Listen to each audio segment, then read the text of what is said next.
It's the Wilk Report. I'm Michael Wilk, coming to you from Cleveland, Ohio, with some epic good news. Yes, the title card you see is not a joke. It is not a scam. It is not a hoax. The Orville has been officially renewed for Season 3. Yes! I've been waiting for this for... God, you don't know how long.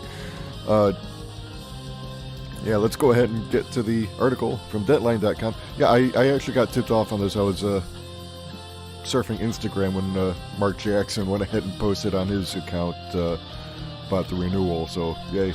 Would have posted sooner, but I was actually at a friend's graduation party. So, let's go ahead and get to the article from Deadline.com. Yes, The Orville renewed for Season 3 by Fox, by Denise Petsky. It's official, Seth MacFarlane's sci-fi adventure series, The Orville, will return for a third season on Fox. The renewal is not unexpected. Things were looking bright for a Season 2 renewal when the series received approval for $15.8 million in the latest round of TV tax credits for a third season, up from the $14.5 million incentive it got for Season 2. While the landing at tax credit does not guarantee a pickup, it makes it more likely. The series also has strong support from the network. The Orville has developed a devoted following and excels in delayed and on-demand viewing. In its first season, it averaged 10.7 million total viewers in multi-platform audience, up 149% from its live same-day delivery. This past season to date, the Orville averaged 1.4 and 1.81 million viewers in adults 18 to 49 and 5.4 million total viewers. Its Season 2 ender drew a 0.7 rating and 2.92 million viewers in live plus same day. Created, written, and starring Seth MacFarlane, the show, set 400 years in the future, follows the adventures in the final frontier of the USS Orville as its human and alien crew tackles the battles, politics, and workplace drama of galactic travel. MacFarlane plays Captain Ed Mercer and directed some episodes. The Orville is produced by 20th Century Fox Television. MacFarlane, Brandon Braga, David A. Goodman, Jason Clark executive produce, with John Cassar, who also directs. Jon Favreau directed the series premiere episode. So yeah, this is pretty awesome. And let me tell you, after all this nail biting, we finally have the Season 3 renewal we've been waiting for, because this show is just epic. But let's not stop with Deadline.com. Let's go to Variety,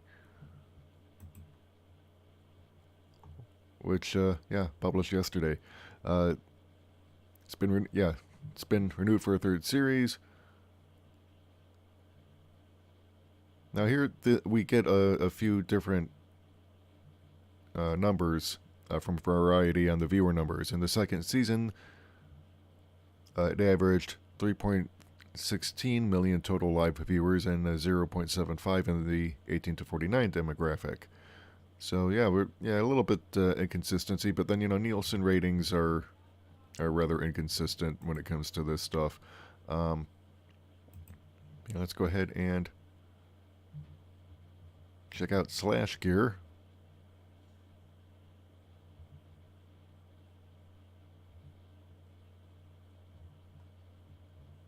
Yeah, so you can see, they're still using old art from when Halston Sage was on there. They really should include Tala and not Alara, because Alara's not on there. But yeah, this one, again uses Variety's numbers. But yeah, I mean, it's just, I would have been so bummed if this show had been canceled, because unlike STD, this show is actually well written. It's well acted. The visuals are very clean. They're not overloaded with CGI, and they're not over dark. There's no excessive lens flares. There's not so much visual information crammed in that you can't actually get into anything. So but yeah, I mean, this is just awesome news, because the the further adventures of the USS Orville in season 3. What do you want to see? I mean, personally, I want to see a Moclan civil war. You got Captain Mockless fighting Iron Moclan over whether females should be allowed to exist alongside the males and become a dual-sex species again. Because the world building that they've done for Mockless and the Moclans has been extraordinary, because you've established an all-male species with hints of Spartan Society taken to its extreme. Because if you're familiar with ancient Greece, it was a collection of city-states. Very often they were warring against one another when they weren't fighting the Persians, who largely gave up any ambitions after they got beaten. But then the Greeks formed this alliance, ostensibly to protect against future invasion.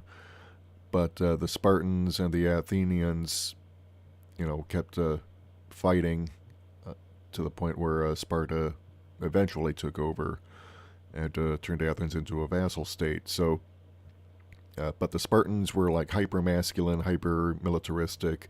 They were fairly progressive for their day, in that women could own property and even, I think, hold the vote in limited circumstances. I'm not sure about that second part, but they could own property and also train in the same way that warriors did, although they probably never went to war themselves.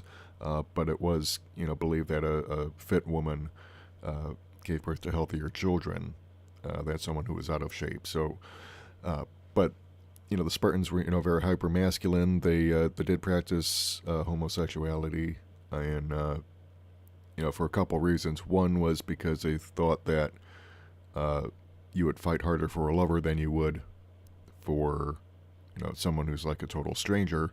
But also because they were so hyper masculine, they felt that spending too much time around women was a weakening, effeminizing influence. And so the Moclans, it seems pretty obvious to me. I could be wrong. I'm just guessing here. So I'm sure someone in some interview might contradict me on this.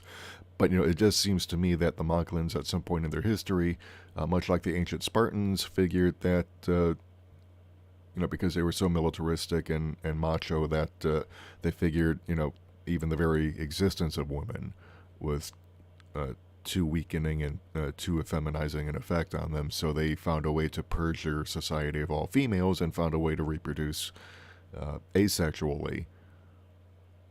Or, because they had no more females, it was all male. So, but something, I'm guessing, must have gone wrong where it doesn't really take in all circumstances, and eventually, the more females are hatched and raised and get to survive long enough to reproduce, eventually you would have a dual-sex species again. So, they've been kind of building this up, and it seems obvious to me that, they're going to eventually have this conflict where that plays out, and at the same time, Bortus and Clyden have their reckoning, because Clyden obviously is the one who was originally hatched as a female but underwent the procedure to be reassigned male.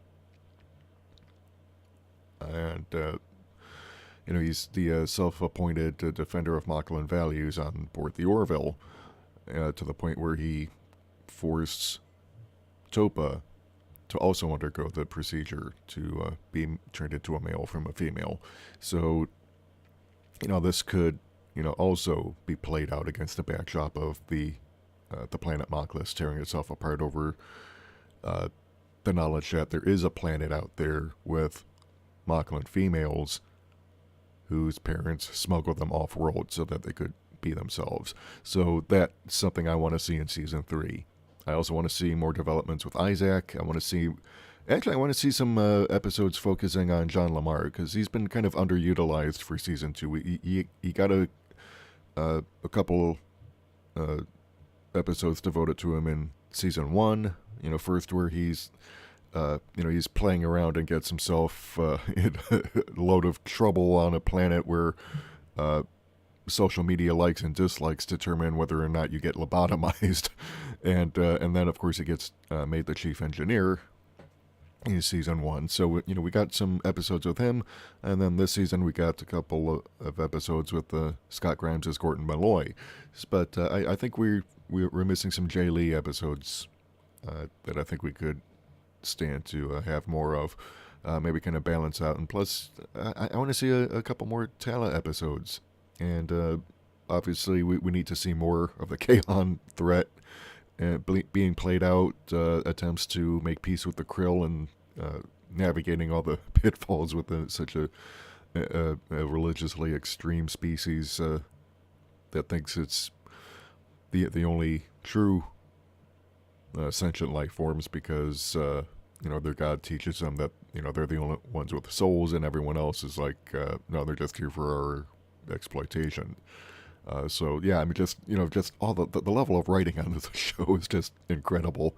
It really takes me back to Star Trek: The Next Generation, but in a way that actually improves on that show, because obviously in the 80s they're picking up like 20 years after the original Star Trek, and they're still kind of fighting their footing in it, kind of developing the world of Star Trek, because prior to that we had like 3 seasons of a show that was really only a niche audience, and then some movies that had been successful, but again still had a niche audience. So TNG was really kind of like developing the world of Star Trek 30 years ago, and now we've got the Orville continuing that tradition, but with the benefit of all those decades of development of the future, so and carrying on the tradition of Star Trek. So, yeah, this is great news. I'm really looking forward to season 3. But yeah, tell me what you want to see. Do you want to see more Yaphet? Because they've got a little bit bigger budget. Maybe they can devote an episode to Yaphet, because it actually is